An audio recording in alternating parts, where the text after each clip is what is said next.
Welcome, everyone. We want to start on time since this is a story of the Army and the Army Air Corps, and they did go off on schedule, at least most of the time. But anyway, I'm Steve Mock. I am on the board of trustees here of this fine organization for several years. And whenever the idea of the Gettysburg Film Festival 2 came up, I went over to see Andrew, our president and CEO, and Andrew said, "Ooh, let me show you the schedule." So I looked over it and I said, Andrew, there's one thing missing." And he said, "What?" I said, "There's nothing here about the air war." And I said, "The air war is just so important to victory in Europe in World War II." And he said, "You're right." I said, "You know what? You really need to show, as part of the film festival, there's a film called 12 O'Clock High. And if, plug for this, if you haven't seen it, please stick around if you can. But I said, I have a copy of the movie, and I really think that would be appropriate." And he said, "Oh, good." He said, "But I would like a little lead-in to the movie." He said, "Can you do it?" And I said, "Yeah, I guess so." So here I am. So you're going to get some mock ramblings here, I guess. But basically, the story is with this: the 8th Air Force really was one of the keys to victory in Europe during World War II. But I don't want this to be so much of a historical perspective of the 8th Air Force as much as it is a human interest aspect of the 8th Air Force. My dad was in the 8th Air Force, as you'll find out, but a number of people over the years allowed me to learn about their experiences during the war. And so we're going to highlight some protagonists as well as this. But at any rate, at this point, let me just start off and get things rolling here.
If that doesn't get you started, I don't know.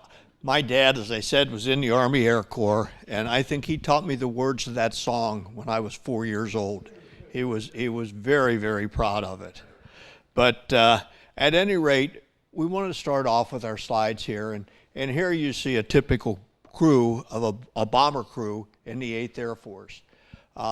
These men, young men, all, who are going to go through some terrible, terrible episodes during their service.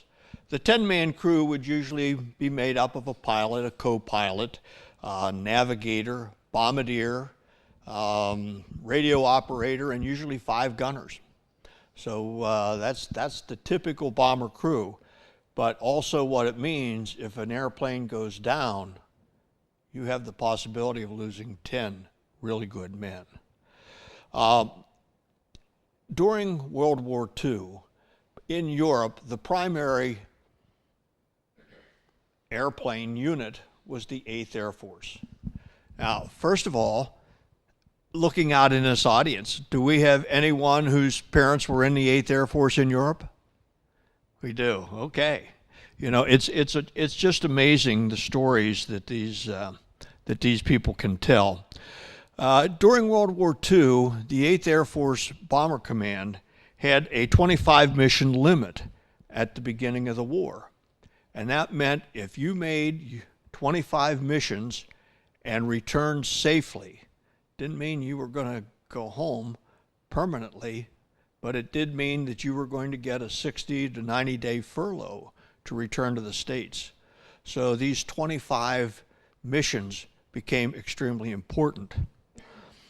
At the beginning of the war, the chances of a serviceman surviving these missions was 1 in 10. If you got your 10th mission, the other airmen felt that you were on borrowed time. That was the difficulty that you had. In a few minutes, we're going to see a picture of the Memphis Belle. Now, Memphis Belle is one of the more famous planes of World War II. It was a B-17 Flying Fortress. The Memphis Belle supposedly was the first to complete the 25 missions. The crew was then sent back across the Atlantic to the United States, where they were feted with war bond tours. And they were really, they really became heroes, every one of them. But the interesting aspect is that the Memphis Belle was not really the first airplane to complete 25 missions safely. There was another B-24, and it was called Hot Stuff. And Hot Stuff completed the 25 missions and actually completed several missions after the fact. But finally, it was decided that these crewmen, the pilot and crew, needed to go and do a tour for war bonds in the States, selling war bonds to fund the war. So they loaded up and prepared to go to the United States. But they were given a passenger at the last minute. And this was a lieutenant general by the name of Frank Andrews. Frank Andrews wanted to see if he could hitch a ride because he had a meeting in Washington, D.C. He was a lieutenant general, a 3-star general, and he got on this flight anticipating that he was going to Washington, D.C. to get his 4th star. He also anticipated that he was going to be given command of the Normandy invasion, D-Day. So General Andrews and the crew of the Hot Stuff took off, and their schedule was to stop in Iceland for refueling to complete their trip. As they went in to land in Iceland, they hit a mountain. And everyone on that plane, with the exception of the tail gunner, died in that crash, including General Andrews. 7 months after this plane crash, Dwight Eisenhower was selected to lead the Normandy invasion and become Supreme Allied Commander. For those of us who live here in Gettysburg, we know the Eisenhower connection, but war is a very strange. I used to have, when I was in college, I used to have a poster on my wall that said, "War is not healthy for children or other living things," and that's probably very true. But at any rate, these men were all very, very young. As the war progressed, well, and maybe I should just move forward just a tiny bit here. Whoops, wrong way. Did I? Oh, that's the problem. I got it backwards. There we go. This should move it now, I hope. There we go. that handsome young gentleman, I might as well introduce you to some of the protagonists in this story. As I said, we're going to highlight some human interest stories. And this is Earl. He's probably my favorite character in this story. Earl's also my dad. But Dad was not an air crewman. My dad was a mechanic and an armorer for the P-51 Mustangs, probably the greatest fighter plane that came out of World War II. But at any rate, we want to tell some of Dad's stories. Dad was an interesting guy. Sometimes you have the veterans who came back from the war, and they would say, "No, I don't want to talk about it." Dad was not that way. I think the first thing I can remember my father saying was, to me, it was just like a dream. Here is this farm kid from central Pennsylvania spending 3 years in England and eventually Germany, and he said, it's just a dream. I can't believe that I was there. But we're going to tell some of his stories as we go through here. As we move along, one of my other protagonists is Primo. Primo served in the 15th Air Force, which was the sister unit of the 8th. They were based in Italy. And Primo has quite a story to tell. One of the interesting aspects of Primo is that he was in the 15th Air Force, and whenever I was a child, as many of the baby boomers, it was not uncommon for us to play Army.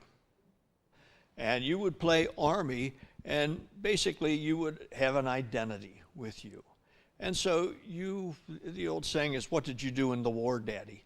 But you collected stories from parents, relatives, friends.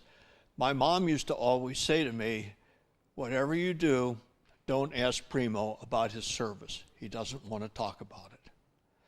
And I said, yes, Mom. And so I didn't ask him. Next is John. John has a Gettysburg and an Adams County connection. I'm not a licensed battlefield guy here in Gettysburg, but I enjoy studying the battle and so on. John's son, John, used to do horseback tours on the battlefield at Gettysburg. And he would have a licensed battlefield guide riding a horse telling a story. One day he had a guide who had a family emergency, and they canceled on him at the last minute. And he tried to find some people to fill in without success. And someone said, well, why don't you call Steve? He can occasionally tell a good story, and he knows a lot about the battle. So John called and said, hey, can you fill in? And I said, sure. So I rode a horse, and then I rode the horse again and again. John and I became very, very good friends. John's father, also named John, was in the 8th Air Force. He was a pilot. And whenever I got this gig, so to speak, I called my friend John and said, hey, I'm doing this thing on the 8th Air Force. Do you have any stories about your dad that you might think might be interesting to the audience? And he said, oh, you're not going to believe this. He said, I found my dad's logbook. He said, and I have been annotating the logbook, and he's got some great stories. I'll send them to you. So indeed, one of the grand finales are going to be some of John's dad's story. And then the last of our protagonists here is Basil. Basil is, at the time of the war, he was 6 years old approximately.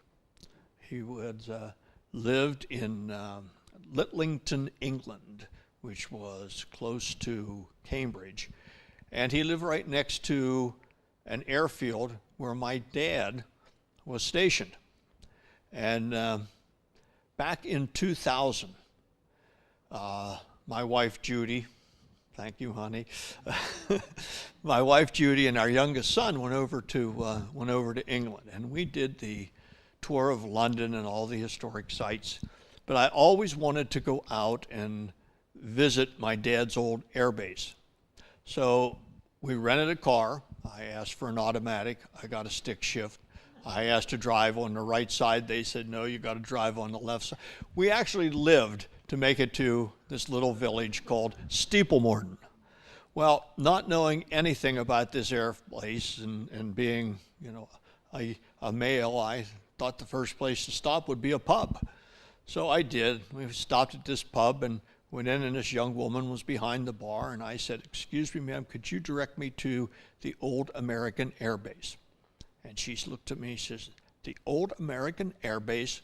Oh, it's just taters now.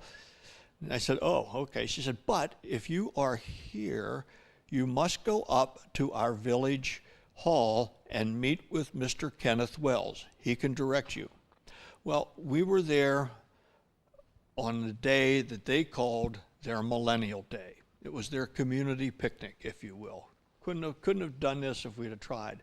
But at any rate, we started to go up to the village hall to meet Ken Wells. And on the way, we came to another display, a group of older women who were displaying bridal gowns from the 1500s onward. And it was nice. We stopped and looked around, and one lady said, oh, you're Americans. Yes, I said, yeah, my dad was over here in the service in World War II. And another lady was standing by. She was older than I, but she says, oh, what was his name? And I said, Earl Mock. She said, don't remember him. And at that, her friend hit her with an elbow and said, one of the few Yanks you didn't go with, hey? But it was interesting in that the air crews had a different type of life in the Army. You know, you picture in all these World War II movies, and the infantry is out in a foxhole half filled with water. You know, maybe they'll get a warm meal every 3 days if they're not in action. The Air Corps would get up, fly a mission. They'd fly a mission. Sometimes the temperatures would be 30 to 40 degrees below zero. And these planes did not have heaters per se. These men tried to dress as warmly as they could. But 40 degrees is pretty bad, and frostbite was a very, very common problem amongst the air crews. But at any rate, with the airmen, they would fly sometimes 5 or 6 hours on a mission. They would come back, and after they would come back, they could have a warm meal. They would be debriefed, have a warm meal, and then they may be off to visit a young woman in the local town. The British, the Royal Air Force, interestingly enough, had somewhat of a rivalry with the Americans. And they used to say that the Americans are overpaid, oversexed, and over here. To which the Americans respond, the British were underpaid, undersexed, and under Eisenhower. So, but at any rate, the air crews did go through a tremendous amount of pressure and danger, but on the other hand, they did have some off time as well. Whenever we look at the 8th Air Force, well, as I said, I wanted to introduce you to Earl and Primo and John, but see if I can find out in my notes where I was supposed to be. But at any rate, okay. Basil, as you will find out, 6-year-old boy at the time of the war, and Basil would tell stories of his time as a child in England in World War II. Now, Basil's father had been killed in one of the early actions during World War II, His mom worked in a local pub. Dad and Basil, Dad always called Basil his little brother. And Basil every morning would bring Dad 2 eggs. Dad would give him tins of ham or peaches or whatever. But Basil's mother, in order to have income with the family, worked at one of the local pubs. And she came to appreciate the relationship that my father had with Basil. And whenever the day was done, the airmen would head to the local pubs. And Dad one day went out and found Basil's mom. Well, the rule at that time was officers, if they came into the pub, were given scotch to drink. Enlisted men were given ginger beer. Well, my dad went in there, and Basil's mom said to him, well, whenever you come in, Earl, you just sit here and you see me and you order ginger beer. So Dad would do that, and then she would bring him over a big glass of scotch. So he always thought he was privileged because of Basil. Interestingly, as we will find out later, Basil, 55 years plus after the war, was found, and we wound up flying Basil and his wife to the States, and he and Dad had a reunion 56 years after the war. We'll tell you more about that in a little bit. But at any rate, let me move ahead here. Okay, yeah, U.S. Air Force and contributions to victory. Well, at the beginning of the war, it was a struggle for Great Britain. World War II began September 1939 when Nazi Germany invaded Poland. 2 days later, Great Britain and France declared war on Germany. The German war machine, including their Luftwaffe was the German Air Force, and it translates as Air Force or air weaponry. But at any rate, the German war machine marched through almost all of Europe unabated. Basically, England became the last one standing. Adolf Hitler then initiated a bombing campaign against the British. It was called the Blitz.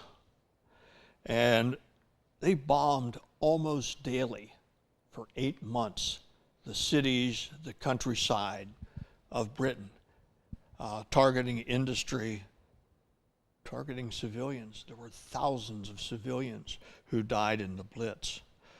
The Royal Air Force, Britain's Air Force at the time, was vastly outnumbered, but yet they rose almost nightly to fight the German onslaught. And after these 8 months, the people of London and other cities would look up at night and they would see these giant searchlights in the air. And then they would see the entrails of the German planes coming over, and then they would see the Royal Air Force coming up to meet them. The Royal Air Force was fighting on home ground, and after 8 months, they were victorious. The German onslaught stopped. Hitler's plans to invade England were abated. At that time, Winston Churchill was the Prime Minister of Britain.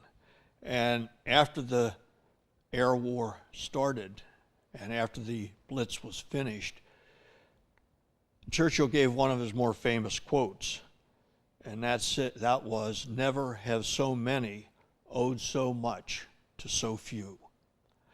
The British Isles were safe, but the Luftwaffe was still very, very dangerous.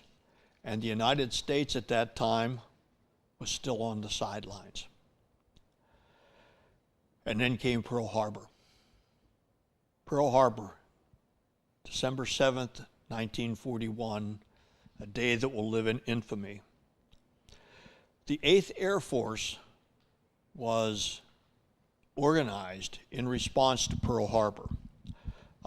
Originally, it was called the 8th Bomber Command, and it was formed on January 19th, 1942, in response to the Japanese attack. It was activated, it was founded, if you will, in Savannah, Georgia. And if you ever go down to Savannah now, they have the Museum of the Mighty Eighth, which is very, very, very worthwhile if you want to go and see some additional history of the 8th Air Force for certain. But at any rate, the 8th Air Force was formed in January 42. It was activated a month later in February, and airplanes began to arrive in England in mid to late 1942. Over the course of World War II, the 8th Air Force would become the largest air force in the world. It was capable of sending more than 2,000 bombers and 1,000 fighters on a single mission. While in England, the 8th was stationed primarily through the southern part of England. Air bases were made. People would donate land, they would buy land, but the air bases dotted southern England. The twofold mission of the 8th was basically to cripple Germany's industrial capability and to destroy the German Luftwaffe. Air superiority was their goal. Over a 3-year period, so superior was the 8th that they were not only able to achieve air superiority, but they were able to achieve air supremacy. Now, some of you may have read this already, but I just think it's really an excellent book. And if you have Apple TV Plus, Steven Spielberg and Tom Hanks have done a mini-series based on this book that really gives you, obviously it's Hollywood, but on the other hand, it gives you a pretty realistic picture as far as what these airmen went through. In a prelude in this book, Winston Churchill noted that, and I'm quoting, "In the spring of 1944, we were masters in the air. The bitter struggle had thrown a greater strain on the Luftwaffe than it was able to bear. For our air superiority, which by the end of 1944 was to become air supremacy, full tribute must be paid to the United States 8th Air Force." Wonderful kudos, no question. But the price was very, very high. From 1942 to 1945, the 8th Air Force suffered significant casualties. Over that 3-year period, more than 26,000 airmen died. Another 28,000 were captured and became prisoners of war. And then there were almost 10,000 wounded as well. It's interesting to note that the Air Corps had the heaviest losses of any of the components of the armed services in the war. If you can believe it, more airmen lost their lives in World War II than the entire Marine Corps. And the Marine Corps had 250,000 more men. But the Air Force, the carnage that the Air Force went through was terrible.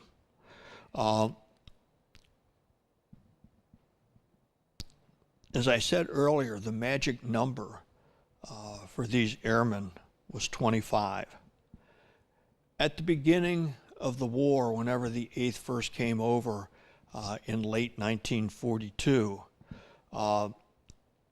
if an airman flew before air superiority, they had a chance of surviving. Well, I should say they had a 1 in 3 chance of surviving a mission. See if I can bring up another slide here. Oh yeah. This is a B-24. This is one of the primary heavy bombers of the war. You can see, interesting enough, the nose art on this. Nose art was very interesting. The Army encouraged nose art on airplanes. They felt it was a way to bring crews together. Well, again, these boys were 17, 18, 19, 20 years old. So what did they think of? You can see some very risque nose art on the airplanes of World War II. This airplane, this B-24, is at the Wright-Patterson Air Force Base in Dayton, and but just a very, very good example of the nose art. This is a B-24. The next is another one. This is the Memphis Belle. The Memphis Belle probably became the most famous heavy bomber after World War II because this was the one that made 25 missions.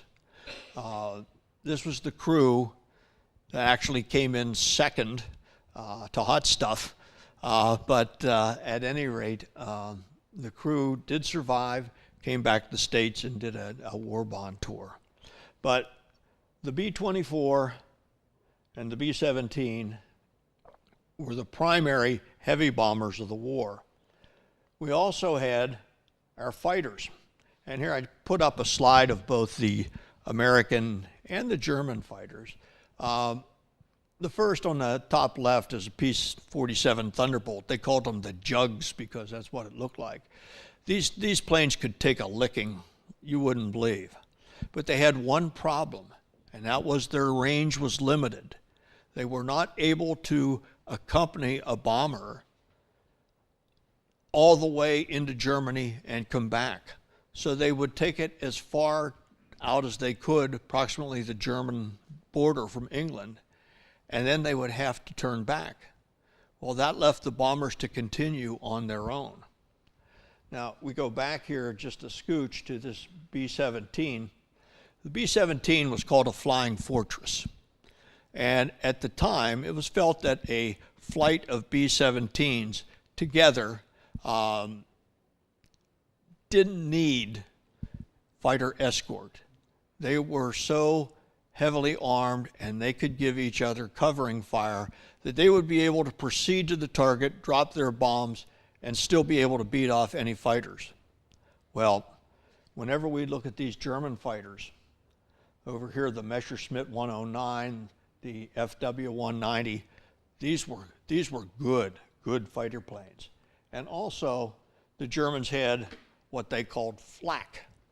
Now, flak is sort of like the old canister shells of the Civil War, that something would be fired with a fuse, and then that would break up, explode, if you will, and throw out pieces of shrapnel.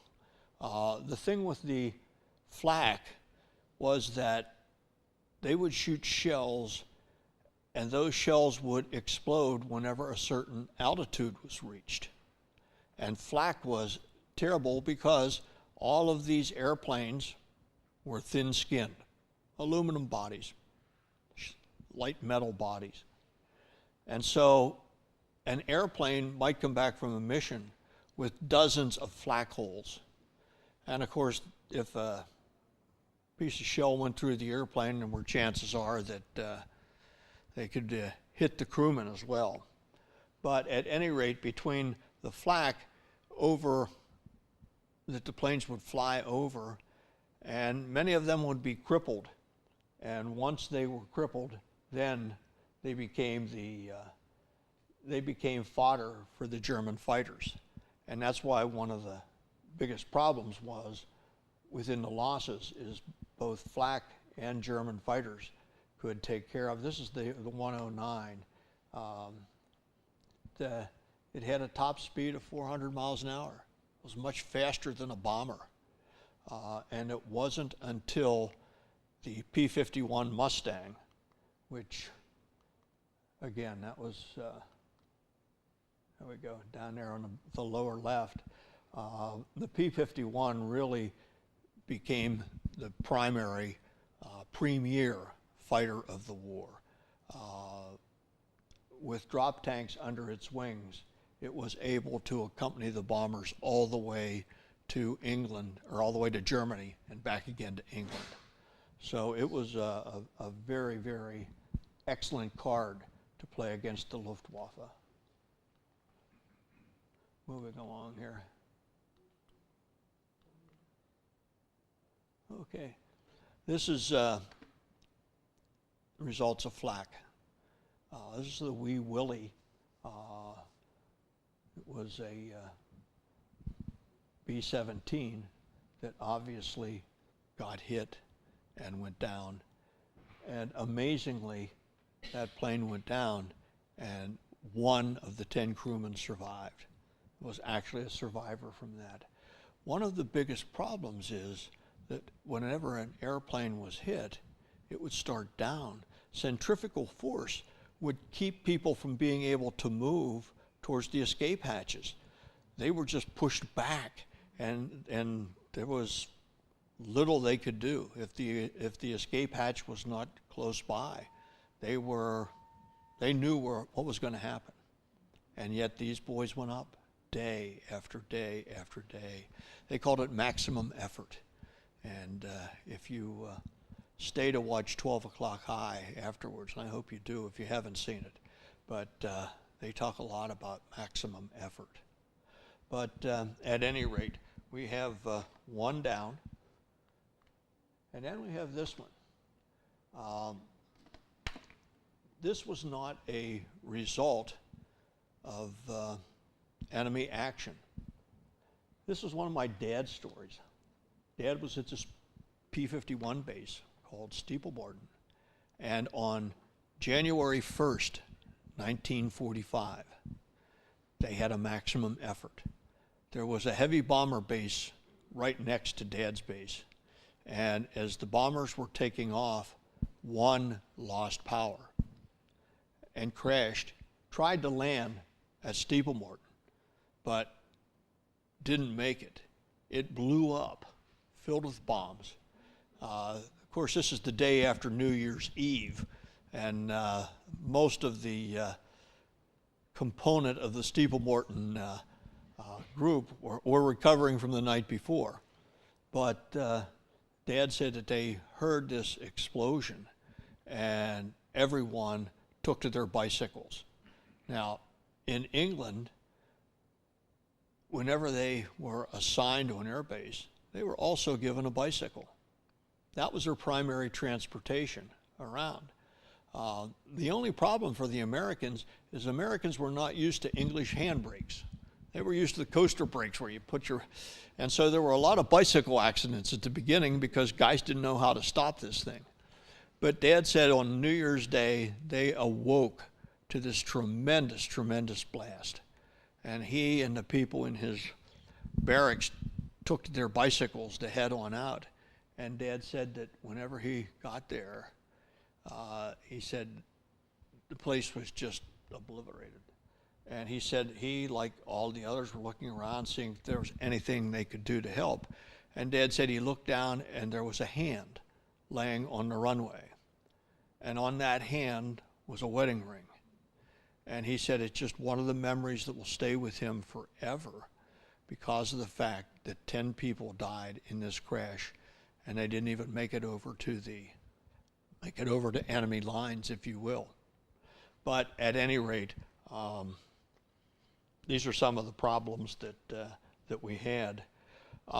It was reported that of those airmen who flew in the original missions, bombing missions in 1942 and 1943, before air supremacy had been achieved, just 35% survived.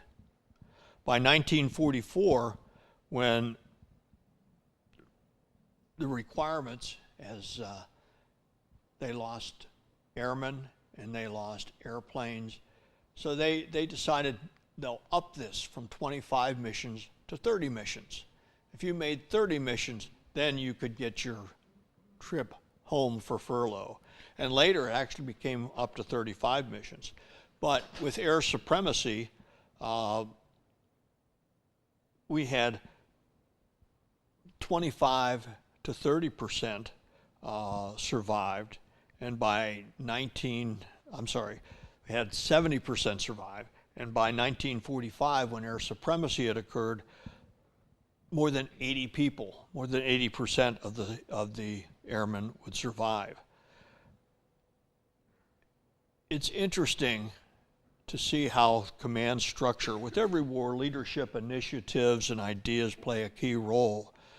And during World War II, these leadership roles were difficult, because what you're doing as you are calling out a mission, you are sending out hundreds of men, many of whom you know personally, to face death.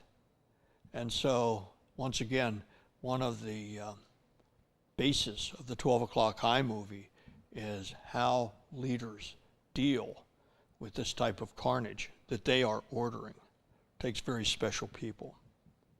But at any rate, 1942-43, chances are very, very difficult as air superiority and air supremacy are achieved.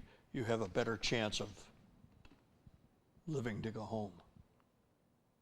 Of course, being in Normandy last year, one of the pictures that we took was at the American Cemetery. Again, if you ever have a chance to go to Europe and go to the American Cemetery off of Omaha Beach, the D-Day beaches, it is one of the most stirring feelings that you will ever have. If you ever watch Saving Private Ryan, it's it gives you a pretty good idea. But at any rate, personal stories of my Air Force heroes. Now I get into some of the things I really enjoy. And once again, there's my dad. Dad had a number of stories that he enjoyed telling. As I said before, Dad was not shy about his military service. He talked about it a great deal, but he also, despite the fact that he never really faced enemy action per se, he saw his share, like we just saw with the airplane that crashed at his air base.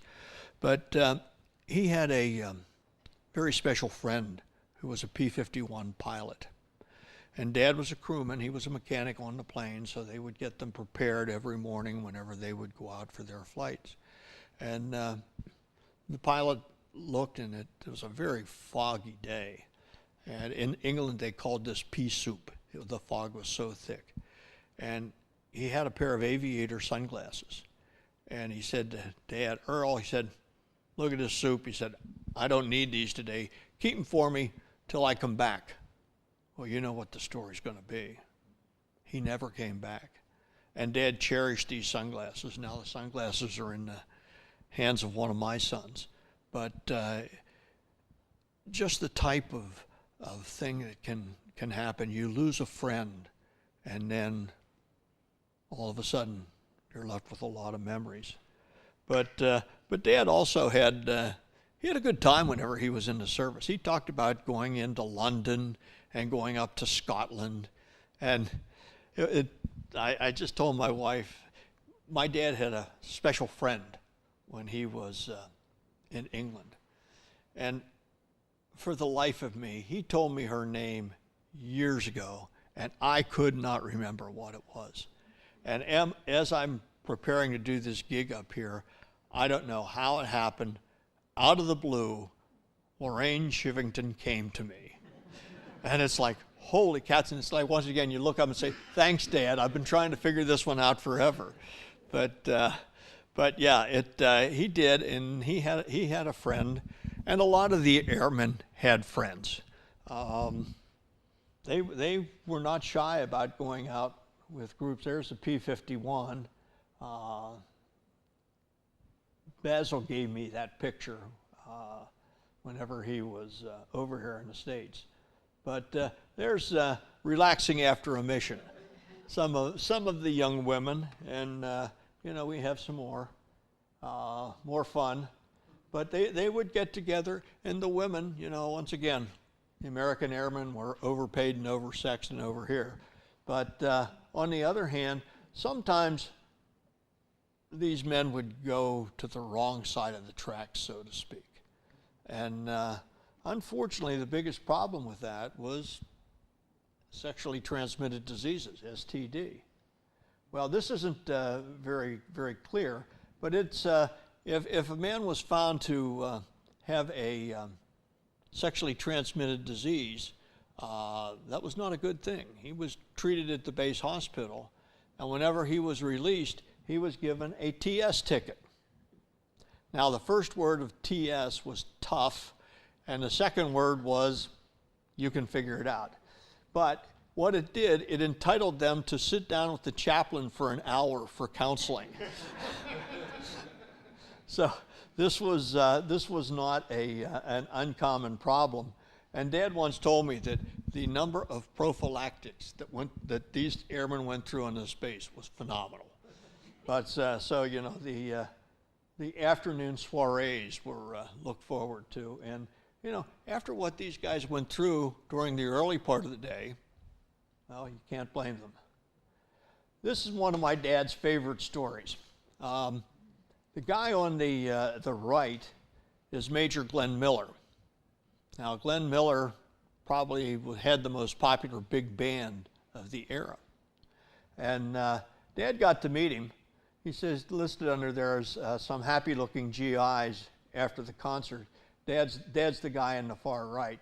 And he did get to shake Glenn Miller's hand. But Glenn Miller joined the Army Air Corps. He put together an orchestra band, and then he went to all of these sites of the 8th Air Force, and he played.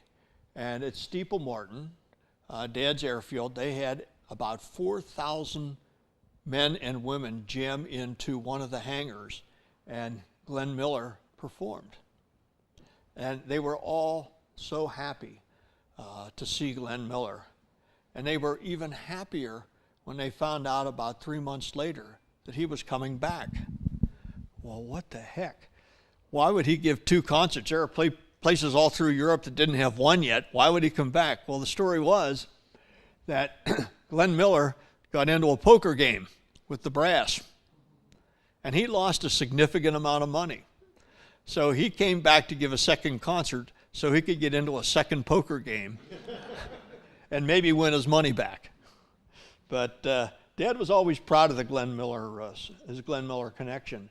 But after that second visit to Steeple Martin, Glenn Miller was supposed to go to Paris to do a performance with his band. And so he left with the pea soup all around him. He had a private plane, a single-engine plane. He never made it to Paris.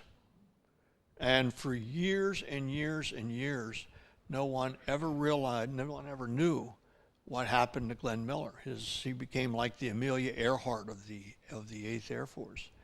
But later on, the hypothesis was, which still holds today, is that Glenn Miller's plane was flying over the English Channel. The pea soup was thick that day.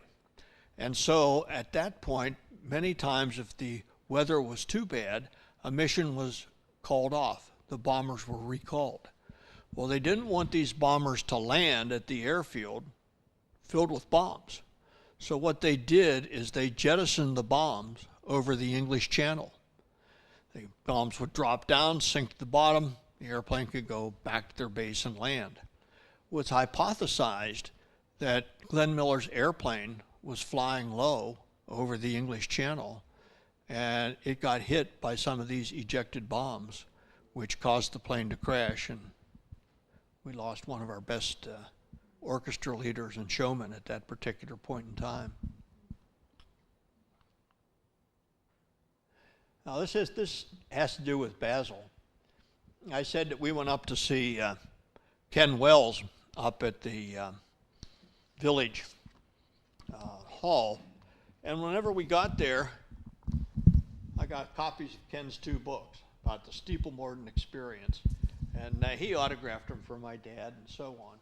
But I had my dad's photo album from the war, and Ken gave us directions to go down to see the old air base, and as the barmaid had said, yeah, it was just potatoes. The runways had been torn up. All of the structures had been destroyed with the exception of one big hangar.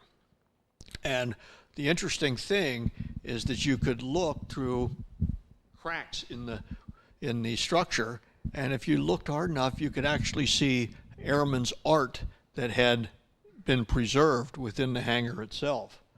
But at any rate, whenever we got back from our tour to the potato field, Ken said, "Oh, your dad has some great pictures." He said, "If I do another book," he said, "do you think he would mind if I had some copies of these?"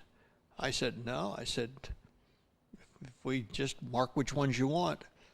And he said, "Okay." And he says, "Ask your father if he can give us a recollection of any of the photos as well." I said, "Sure." So we got back home after our trip to England, took Dad's photo album to him and told him Ken Wells' story. And two of the pictures that Ken had marked was the top one with Dad and his buddies gathered around young Basil, and the one on the right, that Danny Rock was Dad's best friend in the service. But at any rate, one of the pictures or two of the pictures were checked by Ken Wells. And I asked Dad, he says, "That was my little brother." He said, "I know his name was Basil. I have no idea what his last name might have been." He told me the story of his mother giving him scotch instead of ginger beer and so on. But at any rate, I sent it back with those sentiments to Ken. And probably about 3 weeks later, my receptionist in my office came back and said, "Steve, there's a newspaper editor from England who would like to speak to you." And I said, "Oh, this is interesting." So I go and pick up the phone and say hello. And she says, "Dr. Mark?" I said, "Yes." She says, "I think we found your boy." And I said, "Really?" Said Ken Wells had put these pictures in the paper. Well, actually, I guess that's the one that, there it is, GI searching for war boy Basil. This hit the streets, and about a half hour later, Basil's sister called the editor and said, "I know who that is." Another half hour after that, Basil's wife called. About an hour after that, Basil himself called. And as I said, and then they started to have a communication. Basil talked to me and to Judy and particularly to my dad. And anyway, we decided to send Basil and his wife Vivian over to the States, and they had a reunion 56 years after the war. It was very interesting. Basil came across Dad's front porch, opened the door, looked around, saw Dad, and immediately just started to bawl. And he went over and he hugged Dad, and he's hanging on, and my poor father's going like this, what, what do I do? But they had some very interesting conversations across the dining room table. Basil had brought along some maps from England and talked about his experience as a young boy. He said that one of the things that they did routinely was that before school started every morning, he and his chums would go out to the edge of the air base if they could get past the military police. And they would just line up, and as the planes were taking off, they would count them. And coming back to the airfield after school, when the planes were coming back from their mission, they would count them again. And so it was just their way of finding out how successful the mission might have been. But Basil was a very interesting person while he was here. He loved the States. As a matter of fact, he loved the States so well, he came back the following year on his own dime, bringing his sons with him. But they traveled all over the East Coast, New York City and Washington, D.C. and Philadelphia. Judy's mom and dad really became their tour guides for their trip, but they had a blast over here for certain. But Basil was an interesting guy. They did a follow-up with the original one memories come flying back. Catching up with old friends is one thing, but tracing someone you've not seen since 1944 is quite another. So anyway, that's Dad's Basel story. But the children at the air base, they were greeted royally and treated royally by the airmen at Steeple Morton. This was the Christmas party. They invited all the children of the village, and all the girls of the village got baby dolls. All the boys got miniature airplanes, but everyone got a gift from Father Christmas at that particular time. And here's Primo. Primo is the guy that my mom used to say, don't ever ask Primo about his military service. Well, I never did as a child, but probably about 10 years ago, my uncle in his 90s passed away. And so we were down in the funeral parlor with the family, and who should come in to the funeral home but Primo with a walker, tottering on up. And I talked to Primo afterwards, and we talked a little bit about my mom and dad. They had passed away years before. But I said to Primo, you know, Mom told me never to ask you about your military service. I said, but I'm going to be bold. I said, would you ever be interested in telling me about your military service? And he looked at me and he says, well, I'm 90 plus years old. He says, I've never told my story to anyone. He says, if I'm going to tell it, might as well tell it to you. He said, would you buy me dinner? I said, yes, indeed. I'll buy as many dinners as you need.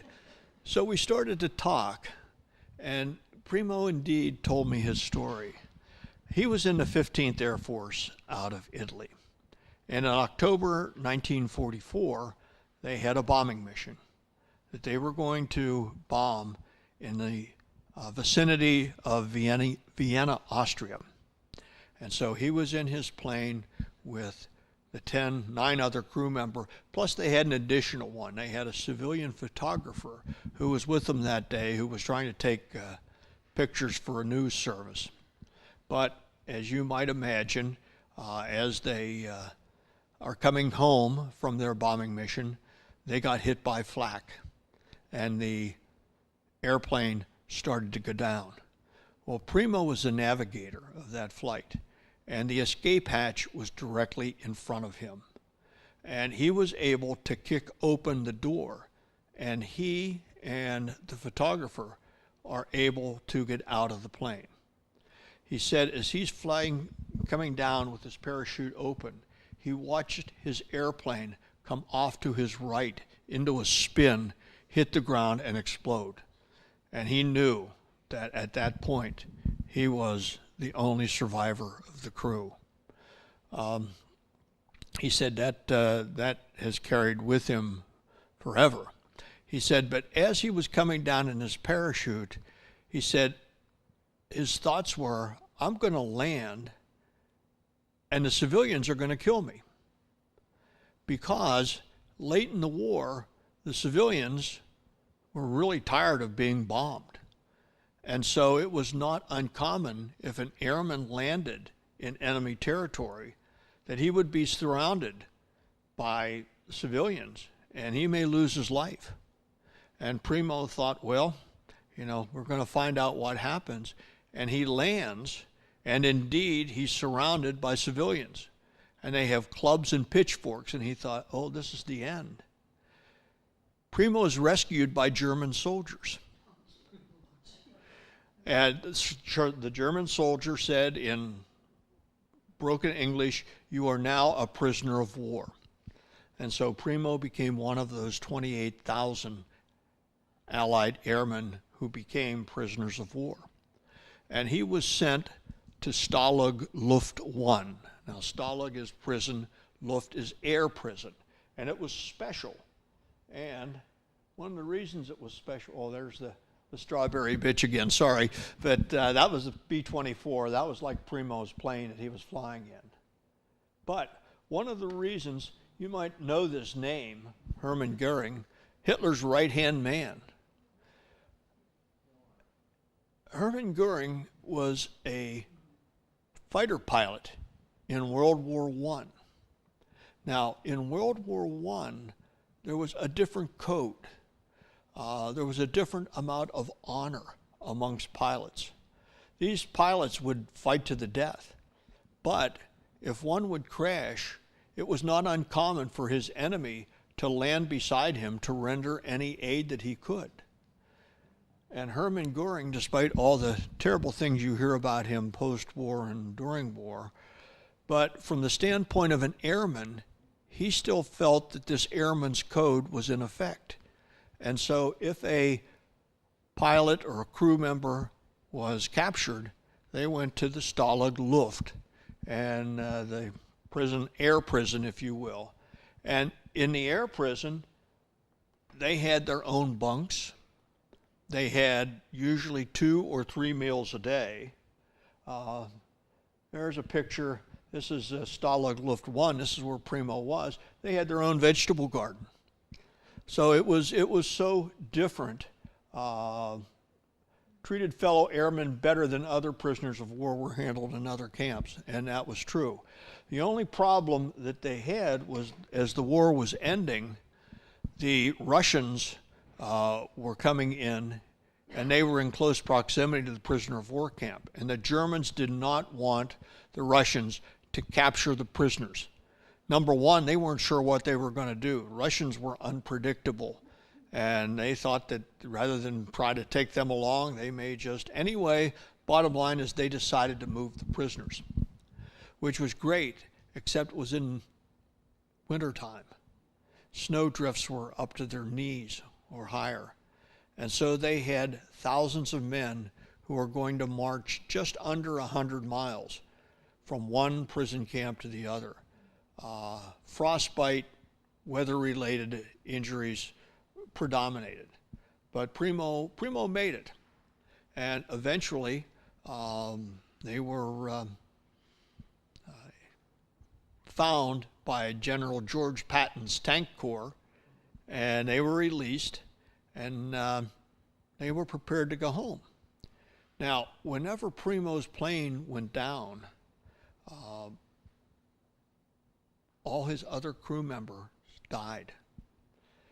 Primo's parents received a telegram from the War Department saying, we regret to inform you, but your son is missing in action, and we will send more information as it becomes available. Well, usually in these Luft prison camps, they would have a list which the Germans would give to American diplomats with names. For whatever reason, Primo's name was never given on one of these lists. His parents, for months, assumed that he was dead. He was finally released from the prison camp and taken to an American compound and was allowed to make a phone call. So he called his parents. You can imagine that phone call. You know, here's a boy that we thought was dead. And all of a sudden he says, Mom, Dad, I'm here and I'm coming home. So at any rate, Primo takes this little, they called them Liberty ships, but Liberty ship was filled up with ex-prisoners, sailed across the Atlantic and landed in Boston. And Primo from Boston called his parents again and said, well, I'm on American soil. I don't know when I'll be able to come home, but just know I'm thinking of you. Well, Primo's sister said, I'm going to Boston. So she gets in the family car and drives to the Army hospital outside of Boston. And Primo said, you have a car, I'm going home. And his sister's name was Leegee. And Leegee said, you can't go home. You're going to be AWOL, away without leave. Very tough offense. Primo said, I've been in a prison camp. I've walked 100 miles through the snow. Do you really think I give a damn if they say I'm AWOL? So he and Leegee got in the car and drove down to Hollidaysburg, Pennsylvania, and he had a reunion with his folks. But Primo said that he always had survivor's guilt. You know, why was he the one that was able to get out of this plane when all his other crew members did not? And survivor's guilt has come into play with so many stories of airmen during World War II, people who made it out, but you know, for some reason the others didn't. And I have another letter. This was one of the crew members of Primo's plane was in the infirmary, and so he missed the flight. And he sent a letter to a local newspaper, and he ended it with a line which I think is quite appropriate, and that is, how does one rationale the events that leads to one's survival? And so, at any rate. But I was going to do a book on Primo. I figured it was a fantastic story, and I was just going to call it Primo. What the heck, great story. But unfortunately, a couple months after we had our initial conversation, Primo caught a cold, and that cold turned into pneumonia, and he passed away, like so many others of the greatest generation. I went to the funeral home where Primo was laid out, and his family was there. And Primo's son, David, is a career Army officer. And I said to David, I had a manila folder with all of my communications with his dad. I said to David, here, I have your father's story of the war. And David said, my dad never told anyone about the war. And I said, well, then I guess this is your property. So he got it, and I got a wonderful letter back saying about how nice it was to be able to find out why his father and how his father was able to survive the way he did. But at any rate, John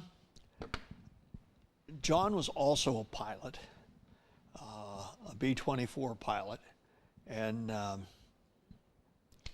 whenever his son sent me his dad's transcription of his flight log, I went through, there are a whole lot of stories, but I basically pulled out two of them, which I'm just going to read to you because I can't describe it.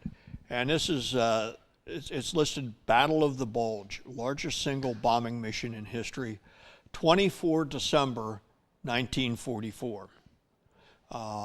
Temperature, minus 36 degrees at 22,000 feet. Flight time, 5 hours, 55 minutes. So 6 hours in an airplane at minus 36 degrees. Anyway, he starts off, weather was very bad in December. Freezing rain, wind, and fog canceled many missions. Seething, which was the place where his airbase was completely fogged in from December 19th to 23rd. It's not until Christmas Eve that the fog lifted. The outcome would be the largest single operation ever mounted by the 8th. 2,040 bombers left that frosty morning. The formation comprised all four squadron. The plan was to stop von Rundstedt and save Bastogne by cutting off roads and railways beyond the Bulge. Lieutenant L.C. Barney Castle's B-24 caught fire on its right wing. He tried to dive and extinguish the flames, but they were the full length of the fuselage. They waited too long, and the right wing crumbled as they died and the aircraft broke up. 5 parachutes were seen, but only 3 men survived. Our plane received 2 large flak holes in the waist, but returned safely after delivering 24 250-pound general-purpose bombs. So it's, wow. But I have another one, too. John's dad's plane was called the Miss B. Haven. Great name, but see if I can find it here.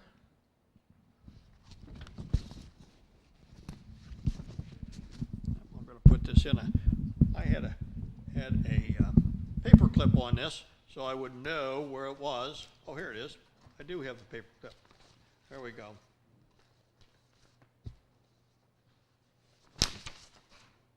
All right. April 4th, 1944. It would have been mission number 27 and a fateful day. John woke up feeling sick that morning, and the infirmary ordered him to stay back from the mission without his crew. A replacement pilot flew in his place. During the mission, the formation came under heavy flak and Misbehavin' was shot down. The crew members that survived parachuted out and were POW for the remainder of the war. The pilot who flew in John's place that day was KIA, killed in action. And John said to read the postscript. It says, Misbehavin' suffered serious damage from cannon fire and struggled to stay airborne. The damaged plane peeled out of formation after feathering both engines on the left side. The number 2 engine spouted flames and debris was falling from the aircraft. Cannon fire had started a fire in the wheel well below the flight deck.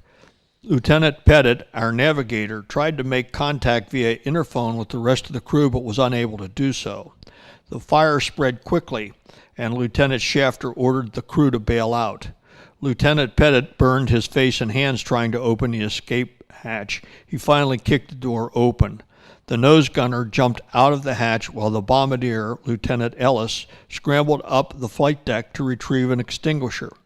Unfortunately, he left his parachute and upon returning found the fire had completely consumed the nose of the B-24. The stricken plane continued flying briefly before erupting in a giant fireball. 7 of the crew survived. Lieutenant Ellis was not one of them. So again, you can imagine the terror that these boys had to go through. They are truly the greatest generation. Oh, there's John's flight log. And I'm going to finish this with a tribute to the greatest generation. And you can read it along with me. Basil had actually given me this whenever he came to the States, but it basically commemorated he and his chums going out to the airfield early in the morning. 21 went out this morning and the sun was in my eyes as I watched them circle round before they vanished in the skies. 21 went out this morning and the sunlight caught her wings as they crossed the little thicket where a blackbird always sings. Like birds into the morning they flew I know not where, but small and secret in my heart all day I've held a prayer. 21 went out this morning riding splendid through the sky, but still there is no sign of them, though soon the day will die. Then suddenly through time and space there's sunlight on a wing, and above the beating of my heart I hear an engine sing. The sun still goes on shining, but my world grows dark with fear. For 21 went out this morning, but only 17 are here. This is what happened at these bases almost every day.